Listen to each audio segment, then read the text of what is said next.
of all, you're the new interim mayor, and we'll talk about that in a minute. Sure. But you're from this area, right? Yes, this is my home. And you grew up here? Grew up here. The only time I wasn't here was when I was with Dan River in Danville, Virginia, working for them when we had a textile industry. And we were up there for 2 years, then got a promotion, came right back to South Carolina. Been here ever since. And what changes have you seen over the years here in Honea Path? Well, the most notable change has got my attention, even as we're doing this interview, is how we have lost our middle class in the United States. Unfortunately, with NAFTA and a lot of the other accompanying agreements that have gone into place, we lost the middle class base of that supported all these empty buildings that you see here that we've been dealing with, that Iva's been dealing with, Star, Pelzer. Of course, right now Pelzer is getting overrun by Greenville, so, you know, something new. But that's been the biggest thing on my mind, how we have lost the middle class. But right now we're having opportunities to get a lot of things restored and move us forward as far as preparing our infrastructure to receive a lot of people that we've had moving into our area, particularly in the Honea Path. We're looking for, I'm guessing, about a 19% growth in the next 5 years, which is going to be exceptional. We've been fortunate that we've had people moving. Yeah, I know if you talk to a cross-section of folks here in Honea Path, they're always concerned about, you know, people moving in, changing the priorities that reflect what the base of Honea Path and Belton or Williamston is like. But what they don't realize, a lot of the people that I personally met that are moving into the area, they have our same priorities. I mean, there's a couple I've talked to from Albany, New York that's moved here, another couple from Cooperstown, New York, and Ohio and other places.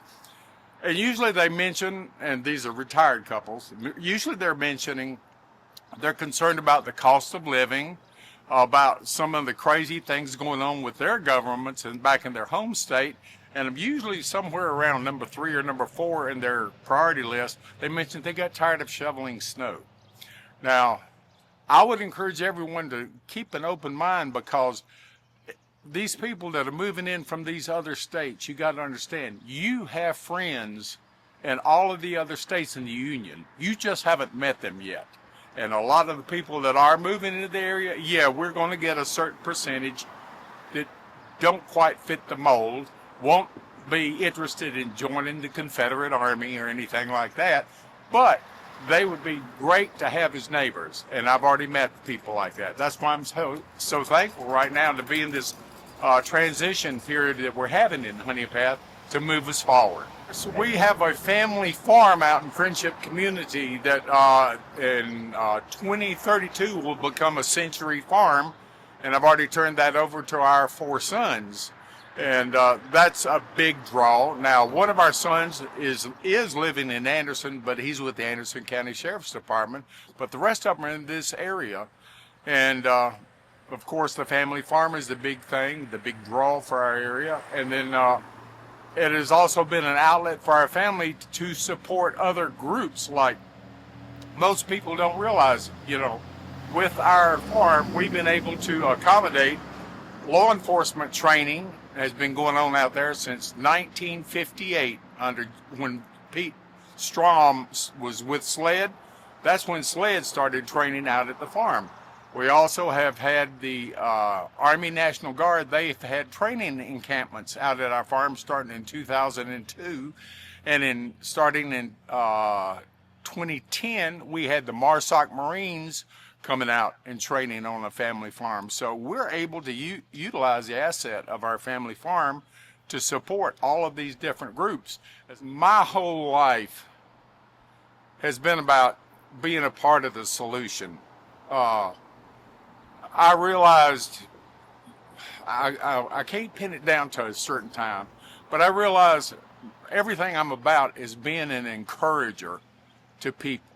And I've had the fortune during my career, which was a textile career over 40 years, to be able to learn how to do that properly with all the different types of personalities and bosses I've worked for. So just being able to encourage and use my knowledge and what management skills I picked up from Dan River, from Burlington, from all the different companies I've worked for, to be able to use them to help us make the right decisions to move our town forward. And how long have you been on council? I've been on council, I think my first year was 2019. Okay. And now you are the interim mayor. Did you see this coming? Well, no, yeah, talk about a surprise. My fellow council members have a bizarre sense of humor. They keep electing me mayor pro tem, and I don't know if any of you folks know about what the laws in the state are, but in the if we lose a mayor for whatever reason, in this case it was a good case, he got a promotion where he was working and just didn't have the time to pursue it. But when a mayor leaves office in South Carolina, he's replaced by the mayor pro tem. Well, I was the mayor pro tem because all of my fellow council members have a sense of humor, and they keep re-electing me mayor pro tem. So now the opportunity presents itself. Now, because of my personal priorities, I do not intend to pursue being mayor, because my number one priority is and has been my wife, who's a cancer survivor and an amputee. So what I am doing right now is just making sure Honea, the ship of state, maintains an even keel as we go forward and make the transition to get our new mayor that we're looking forward to getting in this coming July. Y'all have one of the best Main Street layouts in the whole county. What would you and council like to see happen down here in downtown? Right to your left is our original Honea Town Hall. And I've been thinking of ways I could beg, borrow, or steal my way into Tim Scott's office to see if he could find anything extra in the kitty to help us to remediate the mold in here and restore this building so we can get our town offices back in here, our original city hall, which is a historical building. And what else would you like to see downtown? You got some empty buildings and some things you'd like to see? Yeah, this is where my heart goes out to not just Honea, but also our other small town communities. What we need is a growing middle class of people, a growing group of people who would be willing to spend money.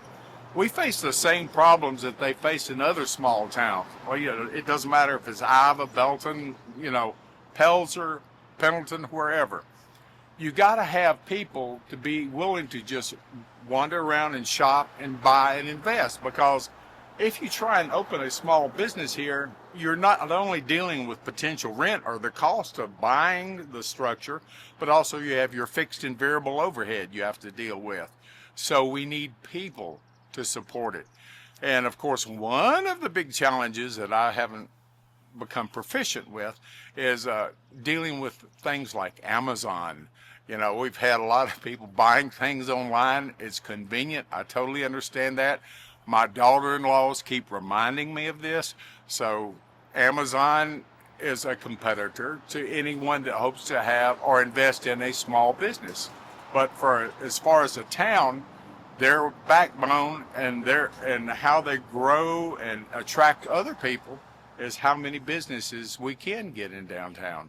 And what can y'all do to try to attract people back downtown? I know, like you're saying, it's not just Honea. Oh, no.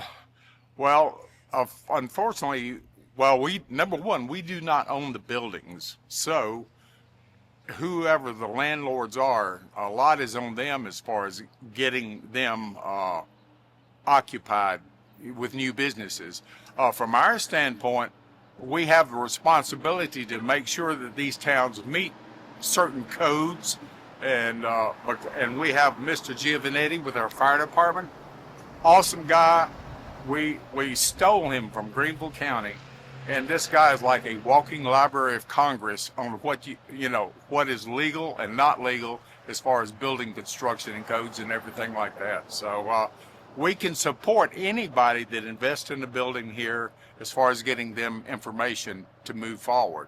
That's what we can do. Whenever possible, we always have, like, one thing that it has been picking up is like a lot of our fall festivals that we have downtown. We intentionally invite like food trucks, vendors come down here, and we have been very successful with the numbers that we've been able to attract downtown. And we see this as a positive way of refocusing the people back on the downtown area of Honea Path. Honea Path would be an excellent bedroom community. And the reason I'm mentioning this, look at our geographic location in the southeastern part of Anderson County. We're about 20 miles southeast of Anderson. We're no more than 25 miles southwest of Greenville and 30 miles due north of Greenwood. So we're centrally located between these three larger towns. So if a person is looking for a good place to hang their hat, raise a family, and call home, and you're planning to work in one of those three areas, this is a good place to come.